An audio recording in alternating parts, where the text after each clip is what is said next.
हारे का सहारा बाबा श्याम हमारा। तो कौन है बाबा श्याम? हम बात करने जा रहे हैं खाटू श्याम जी की कि खाटू श्याम जी कौन हैं, इनकी उत्पत्ति कहाँ से हुई है, इनके पीछे की कहानी क्या है। दरअसल खाटू श्याम जी भगवान श्री कृष्ण के कलयुगी अवतार हैं। आइए बाबा श्याम के पीछे की कहानी के बारे में जानते हैं। लाक्षागृह से बचने के पश्चात भीम और हिडिंबा का गंधर्व विवाह माता कुंती की सहमति से हुआ। उसके पश्चात इन्होंने घटोत्कच नामक पुत्र को जन्म दिया। कालांतर में श्री कृष्ण के आदेशानुसार महाबली भीम और हिडिंबा के पुत्र घटोत्कच का विवाह मौरवी से हुआ, जिसके पश्चात घटोत्कच का पुत्र बर्बरिक का जन्म हुआ। बर्बरिक की शिक्षा दीक्षा उसकी दादी हिडिंबा के द्वारा उसे प्राप्त थी।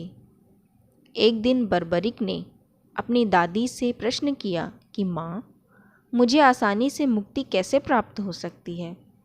तभी हिडिंबा ने जवाब दिया कि अगर भगवान के हाथों मरना हो जाए तो तुम्हें तुरंत ही मुक्ति मिल सकती है। तभी बर्बरिक ने कहा कि भगवान कौन है। इस प्रश्न पर हिडिंबा ने जवाब दिया कि भगवान श्री कृष्ण स्वयं भगवान हैं। तभी बर्बरिक ने विचार किया कि भगवान ऐसे तो मुझे मारने वाले नहीं हैं। अगर मुझे उनके हाथों से मरना है तो मुझे उनसे युद्ध करना होगा, और युद्ध करने के लिए बड़े बड़े अस्त्र शस्त्र चाहिए होंगे। तभी बर्बरिक ने अपना एकमात्र लक्ष्य बनाया कि उसे श्री कृष्ण के हाथों से ही मरना है। तब उसने नौ दुर्गा की उपासना की और नौ दुर्गा ने बर्बरिक से प्रसन्न होकर 3 बाण दिए, जिसका सामना कोई अस्त्र शस्त्र नहीं कर सकता। 3 बाण वरदान स्वरूप प्राप्त करने के पश्चात बर्बरिक अपनी दादी माँ से आशीर्वाद लेकर युद्ध की ओर प्रस्थान करने लगता है। इसका आभास कृष्णा जी को हो जाता है, इसलिए कृष्णा जी ब्राह्मण का रूप धारण कर लेते हैं और उसे रास्ते में ही रोक लेते हैं। ब्राह्मण को देखते ही बर्बरिक उन्हें प्रणाम करते हैं और पूछते हैं, आप यहाँ रणभूमि पर कैसे?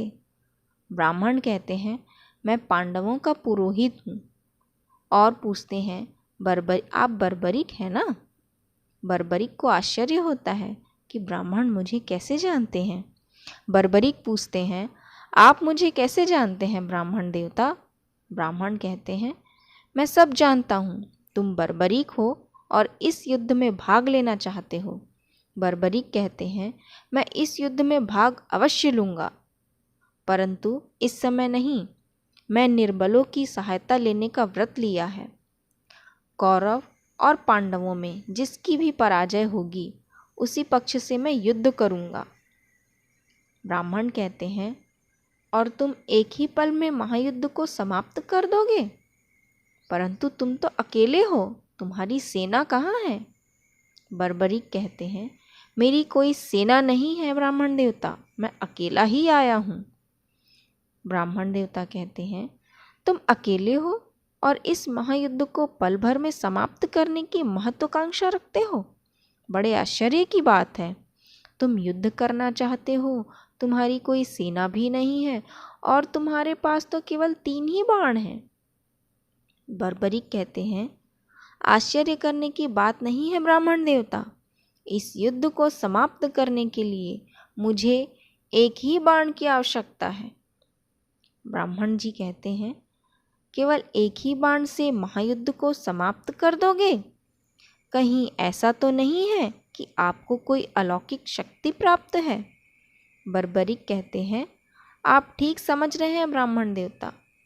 सिद्ध माता से मुझे अजय होने का वरदान प्राप्त है।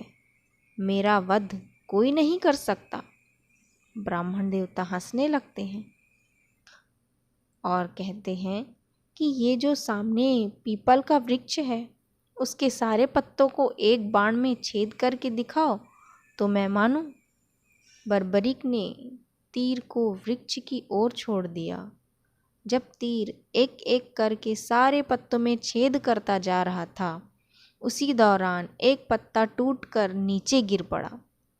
ब्राह्मण रूपी कृष्णा जी ने उस पत्ते पर ये सोचकर पैर रख दिया कि ये पत्ता छेद होने से बच जाएगा, लेकिन सभी पत्तों को छेद करता हुआ वह तीर कृष्णा जी के पैरों के पास आकर रुक गया। तब बर्बरीक ने कहा, ब्राह्मण देव, आपके पैर के नीचे एक पत्ता दबा है, कृपया पैर हटा लीजिए, क्योंकि मैंने तीर को सिर्फ पत्तों को छेद करने की आज्ञा दी है, आपके पैर को छेद करने की नहीं। कृष्णा जी चिंतित हो गए और कहा, अब मुझे पूर्णतः विश्वास हो गया है कि तुम एक ही पल में इस युद्ध को समाप्त कर दोगे। बर्बरीक कहते हैं, परंतु आप इतने चिंतित क्यों हो गए? ब्राह्मण जी कहते हैं, तुम्हारी ये महाविनाशक विद्या ही मेरी चिंता का कारण है। बर्बरीक कहते हैं, यदि मैं किसी निर्बल का साथ दूं, तो इसमें चिंता कैसी? निर्बल का साथ देना ही तो धर्म है। ब्राह्मण देवता कहते हैं, प्रश्न निर्बल और बलवान का नहीं है, प्रश्न ये है कि कौन सा पक्ष धर्म पर है और कौन सा पक्ष अधर्म पर। बर्बरीक कहते हैं, ये धर्म और अधर्म मैं नहीं जानता, मैं तो सिर्फ निर्बल का साथ देना चाहता हूँ, क्योंकि मेरी दादी हिडिंबा ने ही बचपन से मुझे यही शिक्षा दी है। ब्राह्मण जी कहते हैं, मैं तुम्हें अधर्म के रास्ते पर आगे नहीं बढ़ने दूंगा। इतना सुनते ही बर्बरीक क्रोध में आकर पांडवों और उनकी समस्त सेना की ओर बाण छोड़ने के लिए तैयार हो जाते हैं। इसके पश्चात श्री कृष्ण अपने असली रूप में आकर बर्बरीक की ओर सुदर्शन चक्र छोड़ देते हैं, जिससे बर्बरीक का सर उसके धड़ से अलग हो जाता है।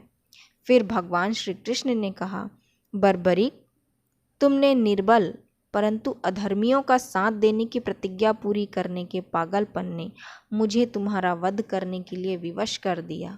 बर्बरीक ने श्री कृष्ण से कहा, प्रभु, मेरा तो मुख्य उद्देश्य आपके हाथों मृत्यु प्राप्त करना था। मैंने तो आपको देखते ही पहचान लिया था।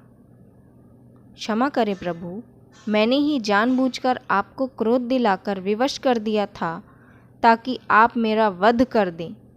इसलिए मैंने अपनी अपराजिता वैष्णवी विद्या का प्रदर्शन किया था।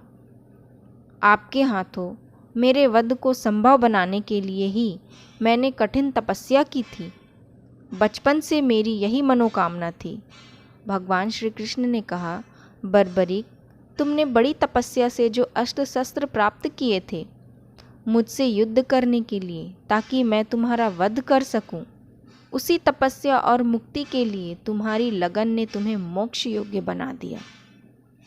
बर्बरीक की इस तपस्या को देखकर श्री कृष्ण ने बर्बरीक को कलियुग में स्वयं के नाम से पूजित होने का वर दिया। आज बर्बरीक जी को खाटू श्याम जी के नाम से पूजा जाता है। जहाँ कृष्णा जी ने उनका शीश रखा था, उस स्थान का नाम खाटू है। जय श्री श्याम।